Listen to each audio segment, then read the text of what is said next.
Building a business is such a difficult task, but it's also probably, for those of the women that are doing it, I'm sure they're going to tell you, it's the most rewarding experience for those of you who are looking to do that. And so I'm very excited about the stories you're going to hear. So let's get started with each of you all sharing your story. How did you get started with your business, and what was your inspiration? So in 2004, I started Brown Sugar Bakery on 75th Street, and unlike IT, I had total different challenges. Being in a community versus a corporate environment brought a whole new thing.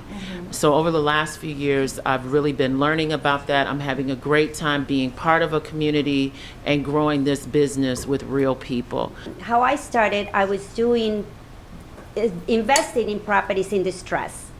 And in 2005, I couldn't, it was challenging managing the construction field, and I encountered a lot of disrespect towards women from, the industry. So I decided, one day I said to myself, why am I fighting with these people when I can start my own, and I'm gonna start my own company in construction.